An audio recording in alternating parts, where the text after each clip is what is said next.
নমস্কাৰ। এই মুহূৰ্তত লৈ আহিছো অসমবাসী ৰাইজৰ কাৰণে ৰাতিপুৱাৰ কেইবাটাও বিগ ব্ৰেকিং নিউজ। আজি হৈছে 23 জানুৱাৰী। পিএম কিষাণৰ হিতাধিকাৰীৰ বাবে আহি গ'ল নতুন নিয়ম।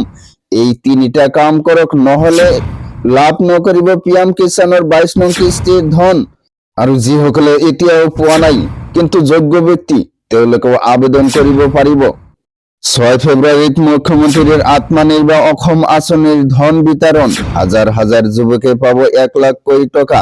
লগতে কেইটামান ৰাজনৈতিক আৰু অৰাজনৈতিক খবৰ যুগুত কৰা হৈছে আজিৰ দিনটোত। গতিকে এনেবোৰ খবৰ নেতো চাই থাকিবলৈ চেনেলটো ছাবস্ক্ৰাইব কৰি ভিডিঅ'টোত এটা লাইক কৰিবলৈ নাপাহৰিব। হয় বন্ধু বান্ধৱীসকল, আজি আমাৰ প্ৰথমটো খবৰ খুবেই গুৰুত্বপূৰ্ণ খবৰ, লগতে অসমবাসী ৰাইজৰ কাৰণে এটা ডাঙৰ খবৰ।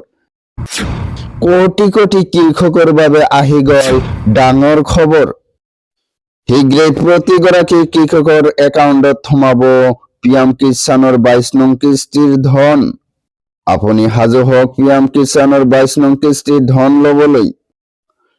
নতুন নিয়মেৰে এইবাৰ দেশৰ কৃষকৰ একাউণ্টত জমা হ'ব ধন। আজিয়েই কৰি লওক KYC আপডেট।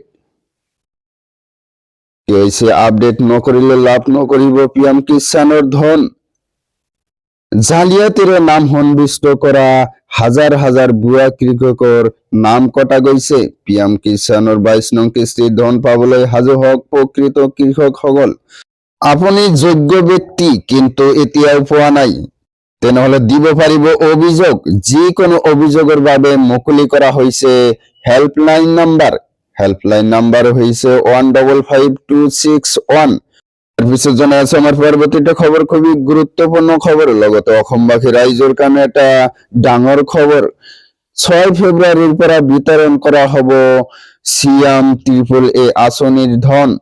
ৰাজ্যৰ হাজাৰ হাজাৰ নিবনুৱালৈ ভাল খবৰ। CM-AAA আঁচনিত আবেদন কৰা যুৱকে শীঘ্ৰেই লাভ কৰিব ধন। প্ৰথম কিস্তিত দিয়া হ'ব 1 লাখ টকা। ৭৫,০০০ যুৱকে পাব চৰকাৰৰ 2 লাখ কোটি টকা। 15 ফেব্ৰুৱাৰীলৈকে দিয়া হ'ব এই ধন।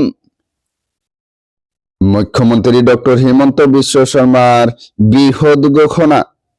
6 ফেব্ৰুৱাৰীৰ পৰা বিতৰণ কৰা হ'ব CM-AAA আঁচনিৰ ধন।